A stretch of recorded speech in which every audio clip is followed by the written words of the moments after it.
पतन करून टाकू। कारण की जर पक्ष संघटनेत आपल्याला काम करायचं आहे, येणाऱ्या निवडणुका आहे, महानगरपालिकेच्या निवडणुका आहे, आमच्या जिल्हा परिषद पंचायत समिती, आपण किती ॲक्टिव्ह राहायला पाहिजे आपल्या प्रत्येक पदाधिकाऱ्यांनी, आणि या संधीचं सोनं कसं करून घ्यायला पाहिजे हे जर आपल्या पदाधिकाऱ्यांना कळत नसेल तर ही फार मोठी शोकांतिका आहे। मी खूप डायरेक्ट आणि सरळ बोलतो, नेता असो किंवा कोणी असो, मी डायरेक्ट बोलत असतो, परंतु ही अशी परिस्थिती असू नये असं मला वाटतं। आपण जोमाने कामाला लागलं पाहिजे। येणाऱ्या निवडणुका लक्षात घेता पक्षाचे आपले आदरणीय राष्ट्रीय अध्यक्ष अजितदादा पवार जीवाचं रान करून संपूर्ण महाराष्ट्रात नव्हे तर पूर्ण देशात, दिल्लीत सुद्धा आपण लढत आहे। जर आपली जर होम टाऊनमध्ये जर अशी परिस्थिती जर राहिली किंवा अजून इतरही ठिकाणी जर राहिली तर ती फार वाईट परिस्थिती होईल। अशीच जर राहिलं समजा तर नक्कीच आम्ही दोन्ही अध्यक्ष म्हणून एक चांगला एक अहवाल असा तयार करून आणि वरिष्ठाला देऊन देऊ की नुसते पदं घेऊन इथं उपस्थित जर कार्यक्रमाला राहत नसतील तर त्यांची विल्हेवाट लवकरच लावावं लागलं असं मला अहिरकर साहेब वाटतं।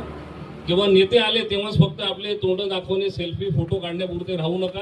पक्षासाठी चांगल्या संघटना आजच्या प्रसंगी तुम्हाला सांगत आहे, कारण की येणारी निवडणूक ही तुमच्या आमच्या सर्व नागपूर जिल्ह्याचं भवितव्य ठरवणार आहे। या निवडणुकीमध्ये आपले नगरसेवक येणं फार महत्त्वाचं आहे।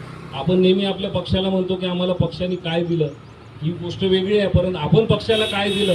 आपण जर पक्षाला एक नगरसेवकही नाही निवडून दिला, एखादा जिल्हा परिषद सदस्य नाही निवडून दिला तर पक्ष काय तुम्हाला देणार आहे। हा म्हणजे स्वतः विचार करण्याची ही गरज आहे। म्हणून आजच्या प्रसंगी मी थोडं कडू बोललो, त्याबद्दल असं काही आपण वाईट वाढवून नका घेऊ। मी बोलतो ते एकदम करेक्ट कार्यक्रम करायच्या दृष्टिकोनातून बोलतो, म्हणून तुम्ही यापुढे लक्षात ठेवा। पक्ष संघटनेसाठी हेवे दावे हे सर्व विसरायला पाहिजे।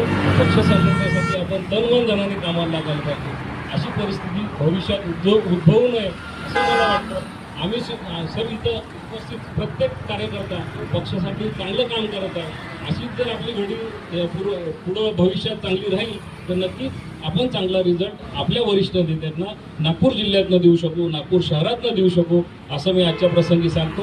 आपण आपला अतिशय अमूल्य वेळ असा पक्षासाठी दिला, आपण इथं उपस्थित राहिले त्याबद्दल मी सर्वांचं मनाने अभिनंदन करतो। पक्षाच्या वतीनं सर्वांचे आभार मानतो। थोडंसं कडू बोललं असेल तर ऐकून घ्या, कारण की आमचाही जीव पक्ष वाढवण्यासाठी तुटतो। आम्हालाही विचारणारे लोक, वरिष्ठ लोक असतात, म्हणून आम्हालाही बोलणं हे जरुरी आहे।